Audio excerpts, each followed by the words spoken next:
السلام علیکم ورحمۃ اللہ وبرکاتہ۔ وعلیکم السلام ورحمۃ اللہ وبرکاتہ۔ بسم اللہ الرحمن الرحیم، الحمد للہ رب العالمین، والصلاة والسلام علی سید المرسلین وعلی آلہ واصحابہ اجمعین، اما بعد، اعوذ باللہ من الشیطان الرجیم، بسم اللہ الرحمن الرحیم، انما یخشی اللہ من عباده العلماء ان اللہ عزیز غفور، وقال ان الذین قالوا ربنا اللہ ثم استقاموا تتنزل علیہم الملائکہ، صدق اللہ العظیم۔ جنہیں میں ڈھونڈتا تھا آسمانوں میں زمینوں میں، وہ نکلے میرے ذمت خانے دل کے مکینوں میں۔ جنہیں میں ڈھونڈتا تھا آسمانوں میں زمینوں میں، وہ نکلے میرے ذمت خانے دل کے مکینوں میں۔ جلا سکتے شمع قصہ کو موجب نفس کی، الہی کیا چھپا ہوتا ہے اہل دل کے سینوں میں۔ نہ پوچھ ان فرقہ پوشوں کی ارادت ہو تو دیکھ ان کو، نہ پوچھ ان فرقہ پوشوں کی ارادت ہو تو دیکھ ان کو، یدی بیضا لیے بیٹھے ہیں اپنی آستینوں میں۔ بہار آئی اگر گلشن میں تو کس کام کی آئی، بہار آئی اگر گلشن میں تو کس کام کی آئی، نشیمن شاخ میں باقی رہانا دلی سینوں میں۔ محترم حضرات اور صدر جلسہ، آج میں ان یاران باصفہ شہیدان عشق و وفا وارثان بلال اور سرافیل آزادی کے تذکرے کی سعادت حاصل کر رہی ہوں، جن کا قلب و جگر اسلام کی عظمت سے معمور تھا، جن کے چہرے پر عزم و استقلال کی کرنیں جلوہ فگر تھی، جن کا دل جذبہ جہاد سے سرشار تھا، جنہوں نے اپنی زندگی اسلام کی سربلندی اور اعلیٰ کلمت اللہ کے لیے وقف کر دی، جن کی ایک تاریخ ہے، جن کی ایک داستان ہے، جنہوں نے ہر دور میں اسلام کی آبیاری کی ہے اور چمستان اسلام کی طرف بڑھنے والی ہر بادی سمون کی راہ میں دیوار آرمی بن کر حائل ہو گئے۔ حضرات، اس چمستان عالم کا پتا پتا اور بوٹا بوٹا اس بات پر شاہد ہے کہ یہ طبقہ ان اصحاب حضر و نظر وارثان قلب و جگر کا طبقہ ہے، جنہوں نے تاریخ کے ہر نازک موڑ پر امت کی رہنمائی اور دستگیری فرمائی ہے۔ یہ ان یاران باصفہ شہیدان عشق و وفا کا قافلہ ہے، جنہوں نے ہر دور باطل کا مقابلہ کیا، جب بھی باطل نے ان کے حق کو چیلنج کیا، انہوں نے اس کے چیلنج کو قبول کیا اور سربکف میدان میں آ نکلے اور جم کر پورے بے خوفی سے ان کا مقابلہ کیا۔ حضرات، انہوں نے جانیں تو دے دی مگر باطل کو کبھی پیٹھ نہ دکھائی، انہوں نے سر تو کٹا دیا مگر پرچم اسلام کو کبھی سر نگو نہ ہونے دیا۔ جب جلاد تلوار چمکاتا ہوا آگے بڑھا تو انہوں نے مسکراتے ہوئے نظر سے نظر ملائی اور پھر یہ کہتے ہوئے مردانہ وار تلوار کے نیچے سر رکھ دیا، فلست ابالی حین اقتل مسلما علی ای شق کان فی اللہ مسعی، یعنی خوشا وقت ہے کہ میری موت تیرے کوچے میں آ جائے، خوشا وقت ہے کہ میری موت تیرے کوچے میں آ جائے، یہی تو زندگی کا آخری ارمان ہے ساقی۔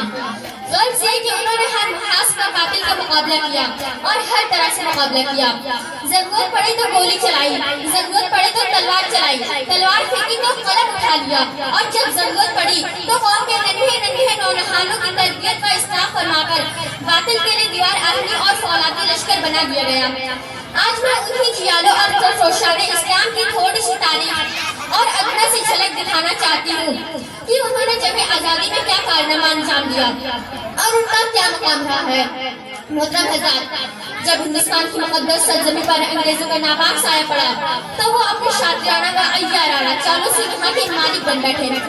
جب باشندگان ہند پر طرح طرح کے ظلم و ستم کے پہاڑ توڑے جانے لگے، جب ہندوستانیوں کو غلام بنایا جانے لگا، جب ہندوستانیوں کا خون ان کے پسینوں سے بے ادا ہونے لگے، تو ایسا نازک وقت میں جس شخص نے سب سے پہلے علم بغاوت بلند کیا وہ محدث کبیر امام جلیل رأس الاولیاء فخر چمن مہر فن نازش وطن شاہ عبدالعزیز ابن ولی اللہ محدث دہلوی ہیں۔ یہ وہی مرد مجاہد درویش خدا ہے جنہوں نے وقت سے بہت پہلے مسلمانوں کے نزول العین کا اعلان فرما دیا تھا، جہاں تک پہنچنے کے لیے دوسروں کو بھی برسہ برس انتظار کرنا تھا۔ شاہ عبدالعزیز کا فتویٰ کیا تھا؟ وہ ایک بڑی بے اما تھا جو دشمنوں کے نخل تمنا پہ گر پڑی، انگریزوں کی نیند حرام ہو گئی، جگہ جگہ آزادی کے شعلے بھڑکنے لگے، جگہ جگہ آزادی کے پرچم لہرانے لگے، سینوں میں بلبلے مچلنے لگے اور حوصلوں نے انگڑائیاں لینی شروع کر دی۔ مسند درس پر بیٹھ کر قرآن و حدیث درس دینے والے علماء کرام خانقاہوں میں بیٹھ کر اپنے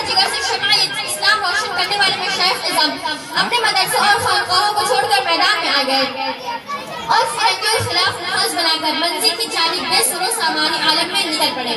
اور میں اکیلا ہی چلا تھا جانب منزل مگر, میں اکیلا ہی چلا تھا جانب منزل مگر, راہ رو آتے گئے اور کارواں بنتا گیا کہ مصداق بن گئے. حضرات یہ کارواں طویل مسافت کو طے کرتے ہوئے کس طرح منزل مقصود تک پہنچا, یہ ایک لمبی داستان ہے. اس داستان میں امنگیں بھی ہیں اور محرومیاں بھی, عزم و عمل کا جوش و خروش بھی ہے اور شکست کی خوردگی بے چارگی کی افسردگی بھی ہے, جنہوں نے شوق کیا شدہ سیری بھی ہے اور گردش و دورہ کی تجربی بھی ہے.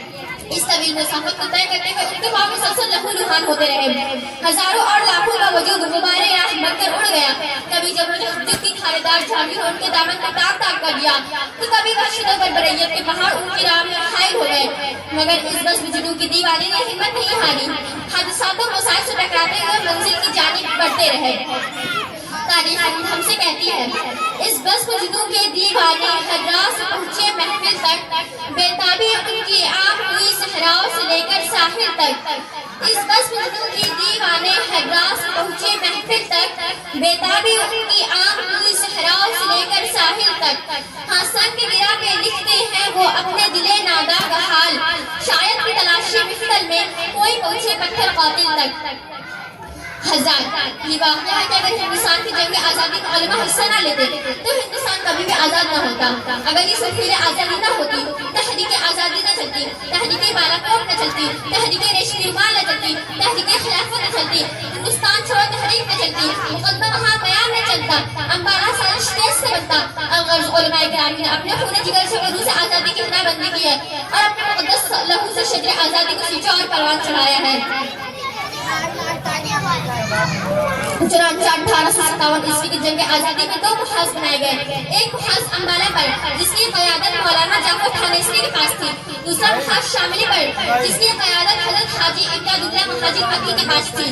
اس جنگ میں بڑے بڑے علماء و صحابہ شہید و زخمی ہوئے. اسی جنگ میں مولانا ناندوی زخمی ہوئے. اسی جنگ میں حضرت گنگو بھی زخمی ہوئے. اسی جنگ میں حافظ ضوی شہید ہوئے. اس 1857 عیسوی کی جنگ آزادی میں 2 لاکھ مسلمان شہید ہوئے, جن میں 51,000 علماء کرام تھے. صرف دہلی کے 500 علماء کو پھانسی کے پھندوں پر لٹکایا گیا ہے. بہرحال جب اس جنگ میں وسائل کی قلت اور اپنی ازداری کی وجہ سے فلنگیوں کا غلبہ ہوا تو وائسرائے برطانیہ نے اپنے ہندوستانی بشیروں سے رائے طلب کی کہ بتاؤ ہندوستان میں ہماری حکومت کیسے قائم رہ سکتی ہے. تو ہندوستان میں رہنے والے سب سے بڑے سیاستدان ڈاکٹر ولیم یو نے جھوٹ بوٹ پیش کی. اس میں لکھتا ہے کہ ہندوستان میں سب سے زیادہ بیدار مسلمان ہیں اور جنگ آزادی صرف مسلمانوں نے لڑی ہے, اور مسلمانوں کے جب تک جذبہ جہاد موجود ہے تب تک ہم ان پر حکومت نہیں کر سکتے ہیں. اس لیے جذبہ جہاد کو ختم کرنا ضروری ہے, اور جذبہ جہاد کو ختم کرنے سے پہلے ایک اور چیز کو ختم کرنا ضروری ہے, وہ یہ ہے کہ ہندوستان سے علماء و قرآن کو ختم کر دیا جائے. چنانچہ 1861 عیسوی میں 3 لاکھ قرآن کریم کے نسخے بدبخت انگریزوں نے جلا دیے, اور اس کے بعد علماء کو ختم کرنے کا فیصلہ کیا.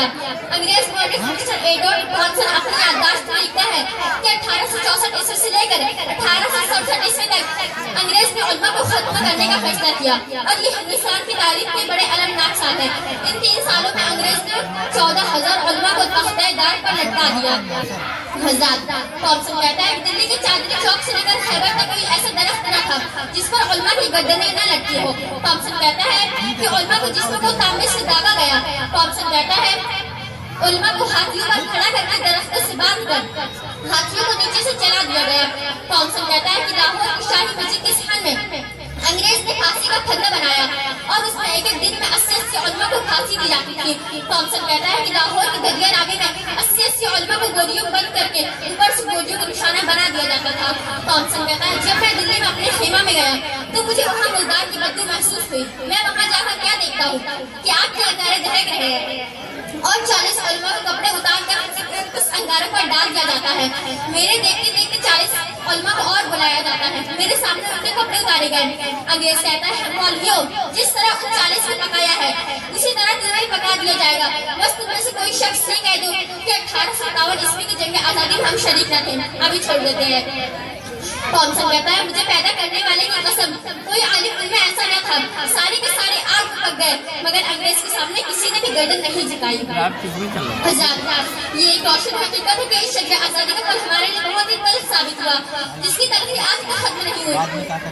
اور ایسا معلوم ہوتا ہے صدیوں تک نہیں ہو سکے گی، لیکن ہمیں بھی کوئی غم نہیں، ہمیں بھی کوئی افسوس نہیں، ہمیں بھی کوئی ملال نہیں اگر یہ ظالم حکومت اپنے ظلم و ستم سے باز نہیں آئی اور ہمارے حقوق کو یوں نہیں پامال کرتی رہی، تو اسے بھی یاد رکھنا چاہیے کہ ہم بھی ان کے شیران اسلام اور سرفرشان خیر الانام کے فرزند ہیں جنہوں نے ہندوستان کی تاریخ بدل ڈالی تھی، اور ہم بھی بدل کر دیکھیں گے، کیونکہ سرفرشی کی تمنا اب ہمارے دل میں ہے، سرفرشی کی تمنا اب ہمارے دل میں ہے، دیکھنا ہے زور کتنا باز و قاتل میں ہے۔ سبحان اللہ۔ مگر اے لوگوں، ہمیں ان علماء اکرام اور مجاہدین کی یادوں کو زندہ رکھنا ہوگا، ان کی بے مثال و لازوال قربانیوں سے اپنوں اور بیگانوں کو آشنا کرانا ہوگا، کیونکہ ملک کے غداروں اور مسلم دشمنوں کی کوشش یہ ہے کہ ان عظیم مجاہدین کارناموں سے ہندوستانی عوام کو اندھیرے میں رکھا جائے اور یہ تاثیر دیا جائے کہ جنگ آزادی مسلمانوں نے نہیں صرف ہندوؤں نے لڑی ہے، اور وہ یقیناً اپنے اس ناپاک سازش میں بڑی حد تک کامیاب ہو چکے ہیں۔ آج خود ہماری نئی نسل ان بزرگوں کی عظیم قربانیوں سے اکثر ناواقف ہو چکی ہے، لہٰذا اگر ہم ان مقدس ہستیوں کو مجسمے حرام ہونے کی وجہ سے نصب نہیں کرا سکتے تو کم از کم ان کے نام پر ادارے اور لائبریریاں تو کھولی جا سکتی ہیں، تاکہ ہماری جدید نسل اور آئندہ آنے والی نسلیں ان بزرگوں کی عظیم جانثاری، وجہ ستاری اور وطن کے ساتھ وفاداری کے حیرت انگیز واقعات کو فراموش نہ کر سکیں۔ اگرچہ ہمارے ان عظیم اسلاف نے زبان قال و حال دونوں سے یہ کہہ دیا ہے، پتا پتا بوٹا بوٹا حال ہمارا جانے ہے، پتا پتا بوٹا بوٹا حال ہمارا جانے ہے، جانے نہ جانے گل ہی نہ جانے باغ تو سارا جانے ہے۔ الحمدللہ رب العالمین۔ السلام علیکم ورحمۃ اللہ وبرکاتہ۔ وعلیکم السلام ورحمۃ اللہ وبرکاتہ۔ بہت ہی اچھے انداز میں یوم جمہوریہ کے متعلق انہوں نے تقریر پیش کی۔ تیری تصویر کو دھندلا نہیں ہونے دیں گے، تیری تصویر کو دھندلا نہیں ہونے دیں گے، اے وطن ہم تجھے رسوا نہیں ہونے دیں گے، دیش ایک بار پٹا پٹ گیا سن لو، دیش ایک بار پٹا پٹ گیا سن لو، ہم یہ تقسیم دوبارہ نہیں ہونے دیں گے، ہم یہ تقسیم دوبارہ نہیں ہونے دیں گے۔ آئیے اب آپ کے سامنے نعت نبی صلی اللہ علیہ وسلم پیش کرنے کے لیے اقصیٰ کو دعوت دے رہا ہوں کہ وہ مائک پر آئیں اور ہم سامعین کو